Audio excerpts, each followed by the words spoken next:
예수 날 지켜주는 이 예수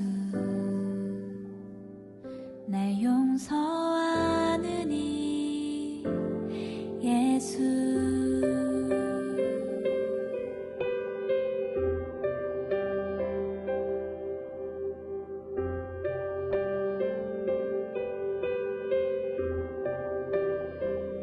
날 사랑하는 이 예수 날 바라보는 이 예수 날 지켜주는 이 예수 날 용서하는 이 예수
사랑하는 이 예수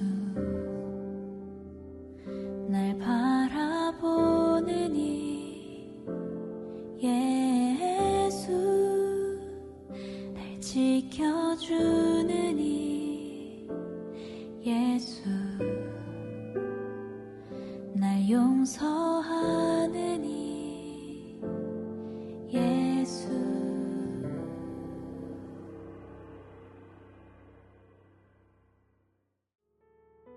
요담이 죽고 남유다 12번째 왕 아하스가 왕위에 오릅니다.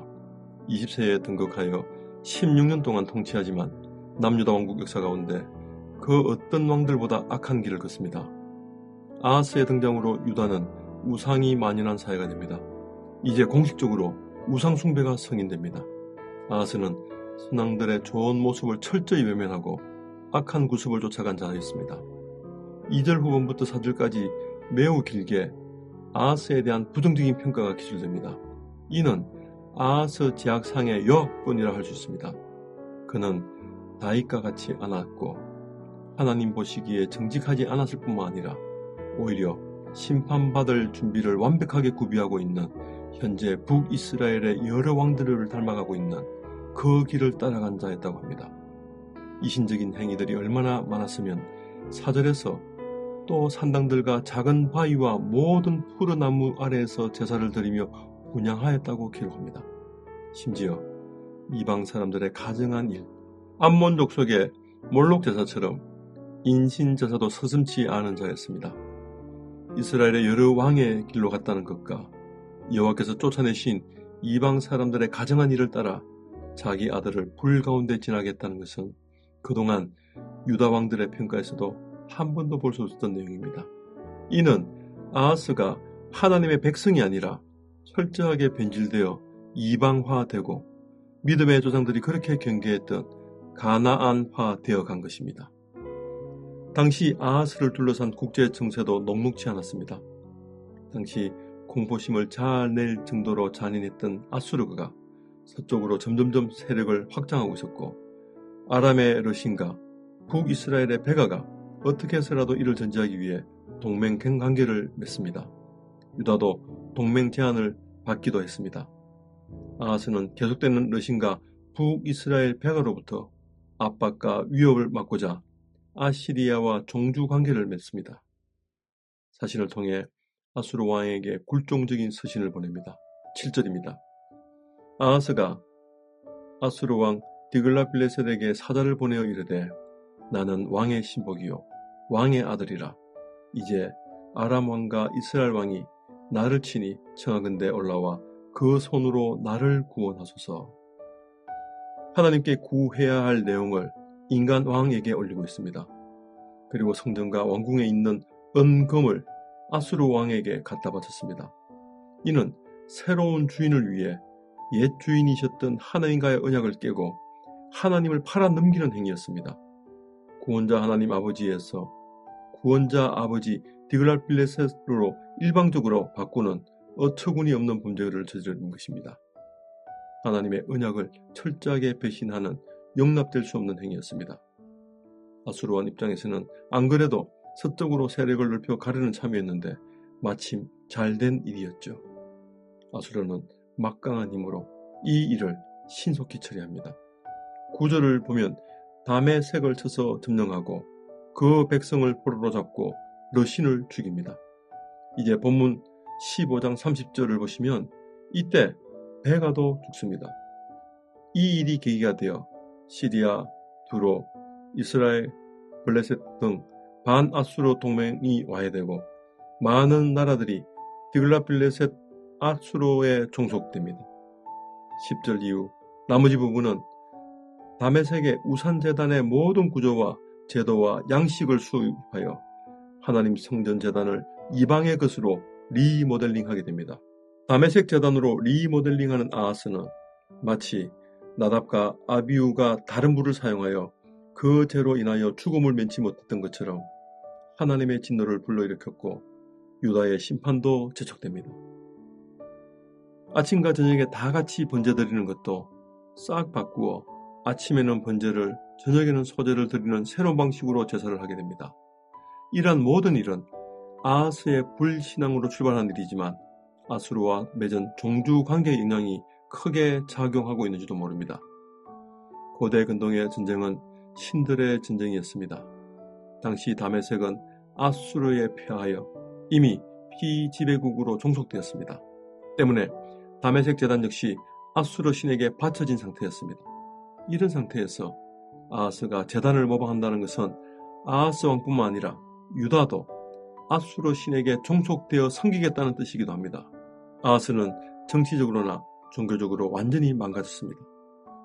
그러니 성전 앞에 있던 놋재단도 서슴없이 옮깁니다.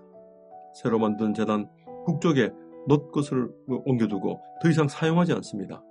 점치듯이 필요할 때만 찾겠다고 합니다. 15절 후반입니다. 오직 놋재단은 내가 주께 여쭐 때에만 쓰게 하라. 이런 상황에서 주께 여쭈는 여쭈이 무엇일까요? 성전의 그 놋재단이 이방 종교에서 사용되는 부적이 되는 순간입니다. 부적. 물두멍 자리도 옮기고 받침의 놋 테두리도 떼어냅니다. 이런 아하스 범죄가 기록되어 있는 역대하 28장 22절로 25절을 보면 성전의 기구들을 모아 부수고 성전 문들을 닫고 예루살렘 구석구석마다 제단을 쌓고 성읍마다 산당을 세웠다고 합니다. 이제 아하스는 언약 백성의 길에서 완전히 벗어납니다. 일시적인 타락이 아니라 완전히 돌이킬 수 없는 배교의 길에 들어섰습니다.